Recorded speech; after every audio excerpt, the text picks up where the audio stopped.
CM press மீட்ல பேசுகிற போது இதற்கு முன்பு முற்றுப்புள்ளி வைக்கிறாங்க. ஏன் பாமக பற்றிய கேள்விக்கு அது வதந்தின்னு சொன்னாங்கன்னா அப்ப ரொம்ப கடுமையா விசிக எதிர்வினை ஆற்றி இருந்தது. இப்ப விசிகாவை சிக்கலுக்கு உள்ளாக்கி விட வேண்டாம் என்கிற துணியில் அந்த பேச்சு இருந்தது. இப்ப திரு செல்வ பெருந்தகை அவர்கள் போறது, கூட்டணிக்கு வாங்கன்னு அழைக்கிறது, 2011 2 பேரும் ஒன்னாதானே இருந்ததுன்னு சொல்றது, இப்போ முதல்வரே மேலும் வரலாம்னு சொல்றது, இதெல்லாம் எப்படி புரிஞ்சுக்கிறது? இல்லை, எப்போதுமே முதல்வர் ஒரு ப்ரெஸ் அட்ரஸ் பண்றாரு அப்படின்னா, இப்போ நீங்க தலைப்பில் குறிப்பிட்டிருக்கீங்கல்ல, இந்த செய்தி தேமுதிக பாமகவுக்கா அல்லது விசிக மதிமுகவுக்கான்னு ஆனால் எப்போதுமே முதல்வர் எலெக்ஷன் தேர்தல் களத்தை மையமாக வைத்து ஒரு அட்ரஸ் பண்ணால் அது அதிமுகவுக்கு தான். நேரடியாக அவர் அதிமுகவுக்கு தான் அட்ரஸ் பண்ணுவார். அவர் என்ன இந்த தேர்தலை பொறுத்தளவில் திமுகவோட ஸ்ட்ராட்டஜி 3 தான். மூணு விதமாக அவங்க ஸ்ட்ராட்டஜைஸ் பண்ணுவாங்க. ஒன்று, அவங்களோட கூட்டணியை மறுகட்டமைப்பு பண்ணுவாங்க. மறுகட்டமைப்புங்கிறது எதன் அடிப்படையில் இருக்குன்னா, 2021 தேர்தல் முடிவுகளை அவங்க சாவடி வாரியா அனலைஸ் பண்ணி பார்த்து அதுல இருந்து அவங்க ஒரு மறுகட்டமைப்புன்னா கூட்டணியவே மாத்தி போடுறாங்க. நிச்சயமா மறுகட்டமைப்பு பண்ணுவாங்க, நிச்சயமா. ஏன்னா இதற்கு முன்னால் பெற்ற வெற்றிகள் இருக்குல்ல, 2019 பெற்ற வெற்றிக்கோ 2024 பெற்ற வெற்றிக்கோ ஆன்டி இன்கம்பன்சி ஓட்டு கிடையாது. ஆனால் 2021 கிடைத்த வெற்றிக்கு ஆன்டி இன்கம்பன்சி ஓட்டு இருக்கு. இல்ல, இப்ப என்ன ஆன்டி இன்கம்பன்சி ஒரு பெரிய நெருக்கடியா இருக்கா என்ன? அப்படி அது நெருக்கடியா இருக்கா இல்லையான்னு தமிழக அரசியல ஆட்சி அதிகாரத்தில் இப்ப ரவீந்திரன் துரைசாமி பலமுறை சொன்ன இடம் தான் சொல்றேன். நீங்க நுட்பமா பாத்தீங்கன்னா ஆன்டி இன்கம்பன்சி அப்படின்றது பலரும் பேசப்பட்டாலும் 2 தேர்தல்ல தான் அது ஒர்க் அவுட் ஆயிருக்கு. மீதி என்ன திரு ரவீந்திரன் துரைசாமி, அதற்கு பிறகு நீங்க டேட்டாவை பாத்தீங்கன்னா எந்த தேர்தலையும் ஆன்டி இன்கம்பன்சி பெரிய அலையா இல்ல. 2 தேர்தல் தான்.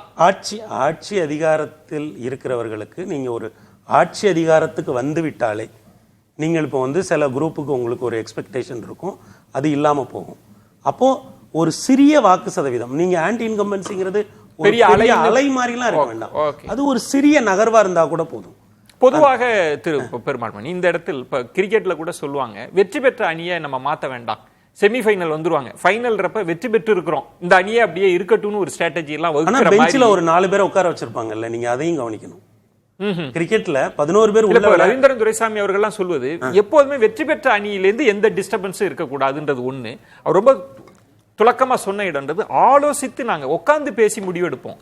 எல்லாருக்கும் நன்மை பயக்கிறதுனா தானே ஒரு புது பிளேயர் உள்ளுக்கு வர முடியும். யாராவது மறுத்தாருன்னா வேண்டான்ட்டாருன்னா, அப்போ நீங்க ஐயா ஸ்டாலின் அவர்களுடைய கிராண்ட் பிளான் என்னன்னு பார்க்கணும். அவர் என்ன பிளான்ல போறாருன்னா, எப்படி மத்தியில பாஜக காங்கிரஸை பலவீனப்படுத்தி அடுத்தடுத்து தொடர்ந்து 3 வெற்றிகளை பெற்றதோ அதுபோல மாநிலத்தில் அவர் அனைத்து இந்திய அண்ணா திராவிட முன்னேற்ற கழகத்தை பலவீனப்படுத்தி, அதனாலதான் அவர் இன்னொரு வார்த்தை சொல்றாரு, 26 மட்டும் இல்ல 31 நம்ம தான் ஆட்சிக்கு வருவோன்றார். அது எப்படி நடக்கும்? அவர் அஇஅதிமுகவை பலவீனப்படுத்தினால் மட்டும்தான் அது நடக்கும். அது என்ன பண்றாருன்னா, இப்ப நிர்வாகத்துல ஜெயலலிதா அம்மா கலைஞர் ஐயா டைம்ல ஒரு பேட்டர்ன் இருந்தது. எப்படின்னா, அதிகாரிகள் மத்தியில இப்போ அதிமுக ஆதரவு அதிகாரிகள், திமுக ஆதரவு அதிகாரிகள்னு இருப்பாங்க. ஆட்சி மாறின உடனே இந்த அதிகாரிகளோட செல்வாக்கும் அப்படி மாறும். ஆனா ஐயா ஸ்டாலின் என்ன பண்ணாங்கன்னா, அதிமுக ஆட்சியில பலமாக இருந்த பல அதிகாரிகளை அப்படியே மாற்றாம அப்படியே விட்டுட்டாங்க. அப்புறம் கான்ட்ராக்டர்கள், குறிப்பா கான்ட்ராக்டர்கள் ஒரு அரசுல ரொம்ப முக்கியமான பணி செய்யக்கூடியவர்கள். அஇஅதிமுக ஆட்சியில யாரெல்லாம் செல்வாக்கு பெற்றிருந்தார்களோ அல்லது அரசு பணிகளை ஏற்று நடத்தினார்களோ அவர்களில் பெரும்பாலானவர்களை மாற்றாமல் லாயல்ட்டியை எங்க கிட்ட கொடுங்க, நாங்க உங்களுக்கும் செய்யறோம். சரி, அது இல்ல நிர்வாக கணக்கு. அதான் அந்த நிர்வாக கணக்கு தான் அரசியல் தளத்துக்குள்ள வருது. அரசியல் தளத்துக்குள்ள வரும்போது அவர் இதுல நீங்க அந்த கூட்டணியை மட்டும் சொல்றீங்க. அதுக்கு அடுத்து ஒரு கேள்விக்கு அவர் ஒரு பதில் சொன்னாரு. என்னன்னா, எதிர்கட்சியினர் வீட்டுக்கும் போய் நீங்க சேர்க்கணும்ன்றாரு. எதிர்கட்சியினர்னா யாரு? அஇஅதிமுக. அதுல இன்னொரு நிருபர் கேட்ட கேள்விக்கு, ஐயா பழனிசாமி வீட்டுக்கு நீங்க போவீங்களான்னா, அந்த பகுதியில் நான் இருந்தால் அவர் வீட்டுக்கு சென்று உறுப்பினர்களை சேர்ப்பேன்னு சொல்றாரு. இருங்க, இந்த இடம் தான் ஐயா ஸ்டாலின் பேட்டியினுடைய முக்கியமான இடம். அவர் என்ன பண்றாரு, அஇஅதிமுகவை நாம் பலவீனப்படுத்த வேண்டும். அதுக்கு என்ன ஸ்ட்ராட்டஜி? அதுதான் அவங்க என்ன பண்றாங்க. அந்த கூட்டணி இப்ப என்டிஏ கூட்டணியில 2 கட்சிகள், இப்ப அதிமுக பாஜக மட்டும்தான் இன்றைக்கு என்டிஏ கூட்டணியா இருக்கு. 2021 தேர்தலை பாருங்க, வெறும் 3.5% வாக்குல தான் அவங்க விட்டாங்க. சரி இல்லைங்களா? அப்ப இன்றைக்கு வரைக்கும் அன்றைக்கு கூட்டணியில் இருந்த தேமுதிகவோ பாமகவோ இன்றைக்கு வரைக்கும் நாங்கள் என்டிஏவில் தான் இருக்கிறோம் என்று உறுதிப்படுத்தவில்லை. உங்க பார்வைன்றது அந்த அணியை பலப்படுத்த விடாமல் அவர்களை தங்கள் அணிக்கு கொண்டு வந்துடுறது. அந்த அணியை பலப்படுத்த விடாமல் அந்த அணிக்கு போவதற்கு வாய்ப்பில்லாதவர்களை இவர் வெளியே அனுப்ப வாய்ப்பு இருக்கிறது. நீங்க சொல்றது மூணாவதா ஒரு பிளேயர் இருக்காரு. மூணாவதா ஒரு பிளேயர் இருக்காரு. நீங்க அதையும் மறந்து நம்ம வெளிப்படையா பேச இல்ல நான் அதான் வரேன். பார்வையாளர்களுக்கு புரியுறது இல்ல. மூன்றாவதாக ஐயா விஜய் அவர்கள் இருக்கிறார்கள். என்ன பண்ணுவாருன்னா தன்னுடைய கூட்டணியை பலப்படுத்தி திமுக கூட்டணி மிகவும் வலிமையான கூட்டணிங்கிற இடத்துக்கு நகர்த்துவாரு. சரி. இரண்டாம் இடத்துக்குமான போட்டி ஐயா விஜய் தலைமையிலான கூட்டணிக்கும் ஐயா எடப்பாடி தலைமையிலான கூட்டணிக்கும் தான் இரண்டாம் இடத்திற்கான போட்டிங்கிற இடத்துல அவர் களத்தை நகர்த்துவார். புரிதலுக்காக இப்ப நீங்க சொல்றது மறுகட்டமைப்புன்னா திமுக கூட்டணியில் இருந்து சில கட்சிகளை வெளியேற்ற வெளியே அனுப்ப வாய்ப்பு. அவங்க கட்டாயம் பாஜக அதிமுக கூட்டணிக்கு போக முடியாது, வாய்ப்பு தடுக்கும். சோ இவங்களெல்லாம் விஜய் அணிக்கு தள்ளி அங்க போக வாய்ப்புள்ள ரெண்டு கட்சிகளை தங்களுக்குள்ள ஒரு மாதிரி நிச்சயமா அதான். ஏன்னா நான் இதை இப்போ இந்த பேட்டியில சொல்ல அப்படி பார்த்தா எந்த கட்சிய விஜய் இல்ல அது வந்து மக்களுடைய ஊகத்துக்கு நம்ம விட்டுறலாம். ஏன்னா அது சொல்றதுல உங்களுக்கு தயக்கம் இல்ல இல்ல. நீங்க வந்து நம்ம முன்னாடி இந்த ஐயா ஸ்டாலின் அவர்களுடைய பேட்டிக்கு முன்னாடியே நம்ம இதை பேசணும்.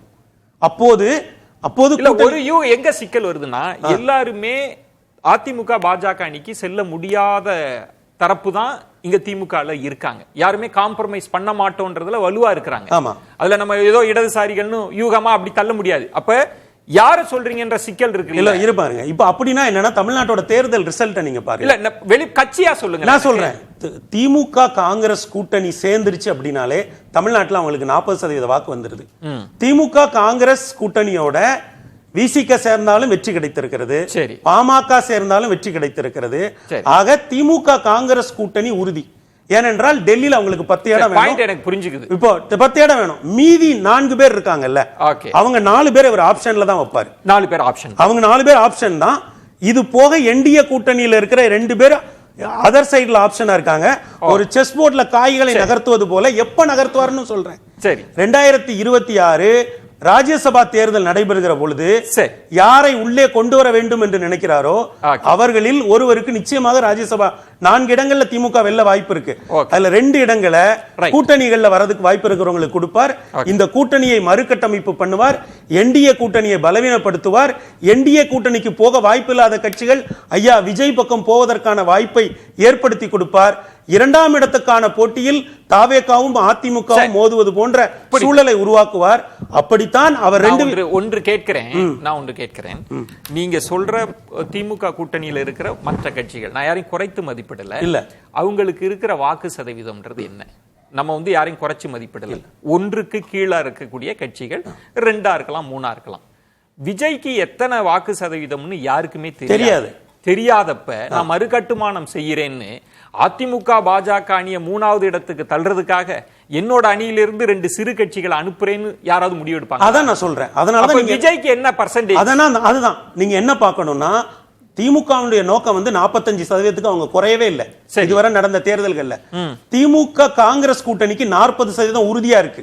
சரி. அப்ப அந்த 40% அடிப்படையாக வைத்து அவர் ஒரு கூட்டணியை உருவாக்குறார். அதான் கணக்கு.